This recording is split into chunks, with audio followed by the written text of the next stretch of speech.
गर्मी ने मार डाला, पिछले 7 दिन में टूटे कई रिकॉर्ड। दिल्ली एनसीआर में लू की चेतावनी। दिल्ली एनसीआर में पिछले सप्ताह से गर्मी ने कहर बरपाया है। आसमान से आग बरस रही है और ऐसे में लोग घर से निकलते हुए भी डर रहे हैं। आइए आपको इस रिपोर्ट में बताएंगे कि गर्मी के मौसम में खुद का कैसे बचाव करें और पिछले 7 दिनों में अधिकतम तापमान कितना पहुंचा है। बुधवार 4 जून को दिल्ली का अधिकतम तापमान सामान्य से 5.4 डिग्री कम 34.6 डिग्री सेल्सियस रहा, जबकि न्यूनतम तापमान सामान्य से 2.2 डिग्री कम 24.7 डिग्री सेल्सियस रिकॉर्ड किया गया। हवा में नमी का स्तर 74 से 40% दर्ज किया गया। बृहस्पतिवार 5 जून को भी दिन भर आसमान साफ ही रहा, तेज धूप भी निकल रही। अधिकतम तापमान सामान्य से 3 डिग्री कम 37 डिग्री सेल्सियस रहा। न्यूनतम तापमान सामान्य से 3 डिग्री कम 24.6 डिग्री सेल्सियस रिकॉर्ड किया गया। हवा में नमी का स्तर 71 से 38% दर्ज किया गया। शुक्रवार 6 जून को अधिकतम तापमान 38.2 डिग्री सेल्सियस रिकॉर्ड किया गया। ये सामान्य से 1.8 डिग्री सेल्सियस कम है। इसकी तुलना 2 दिन पहले से करें तो 3.5 से 4 डिग्री का इजाफा हुआ है। वहीं शुक्रवार को न्यूनतम तापमान 25.6 डिग्री सेल्सियस रिकॉर्ड किया गया, जो सामान्य से 2 डिग्री सेल्सियस नीचे है। हवा में नमी का स्तर 78 से 41% तक रहा।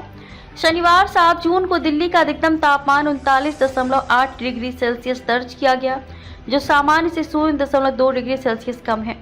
न्यूनतम तापमान 26.3 डिग्री सेल्सियस दर्ज किया गया, जो सामान्य से 1.3 डिग्री सेल्सियस कम है। आयनगर का तापमान सबसे अधिक 41.2 डिग्री सेल्सियस और पालम का तापमान 40.7 डिग्री सेल्सियस दर्ज किया गया। इस वजह से इन दोनों जगहों पर गर्मी सबसे अधिक रही। रविवार 8 जून को भी दिल्ली वासियों ने झुलसाने वाली गर्मी झेली। आलम ये रहा कि 16 मई यानी कि 22 दिन बाद अधिकतम तापमान एक बार फिर 42 डिग्री पार कर गया। इस पर भी हीट इंडेक्स 47.2 डिग्री रहा, यानी कि दिल्ली वालों से 47 डिग्री से ऊपर की गर्मी का एहसास किया। सोमवार 9 जून को राजधानी का अधिकतम तापमान सामान्य से 3.4 डिग्री अधिक 43.4 डिग्री दर्ज किया गया। ये सीजन का अभी तक का सर्वाधिक है।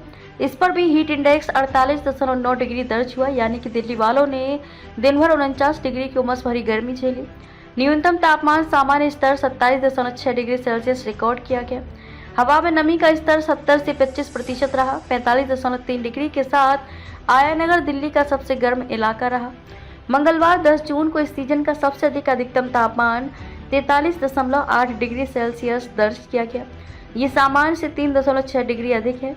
न्यूनतम तापमान सामान्य से 0.2 डिग्री कम 27.8 डिग्री सेल्सियस रहा। वहीं हवा में नमी का स्तर 39 से 24% के बीच रहा। मौसम विभाग ने चेतावनी दी है कि बुधवार को हीट वेव की स्थिति रहने की संभावना है और अधिकतम तापमान 45 डिग्री सेल्सियस को पार कर सकता है। सुबह 8 बजे 36 डिग्री सेल्सियस तापमान दर्ज किया गया है। गर्मी व लू से बचाव। एम्स के मेडिसिन विभाग के प्रोफेसर डॉक्टर नीरज निश्चल ने बताया कि शरीर का सामान्य तापमान 37 डिग्री सेल्सियस होता है। शरीर का तापमान 40 डिग्री सेल्सियस से अधिक होने पर शरीर को नुकसान होता है। मस्तिष्क के थर्मोरेगुलेटर सिस्टम, हाइपोथैलेमस, पसीना व कई अन्य माध्यमों से शरीर के तापमान को नियंत्रित करता है। तेज धूप में अधिक देर तक रहने पर शरीर का थर्मोरेगुलेटर सिस्टम खराब हो जाता है। ऐसी स्थिति में लू लगने की आशंका बढ़ जाती है। उन्होंने बताया कि थकान, मांसपेशियों में ऐंठन, डिहाइड्रेशन, सिरदर्द, बेहोशी, तेज बुखार इसके लक्षण हो सकते हैं। बुजुर्गों, बच्चों, गर्भवती महिलाओं, खुली जगह काम करने वाले लोगों, हाइपरटेंशन, हृदय रोग, सांस की परेशानियों, कैंसर इत्यादि पुरानी बीमारियों से पीड़ित मरीजों के लिए यह ज़्यादा खतरनाक हो सकता है। इसलिए पर्याप्त मात्रा में पानी पीना व शरीर का हाइड्रेशन ठीक रखना जरूरी है। धूप तेज होने पर आंखों में एलर्जी व संक्रमण होने का भी खतरा रहता है, इसलिए आंखों का बचाव भी जरूरी है।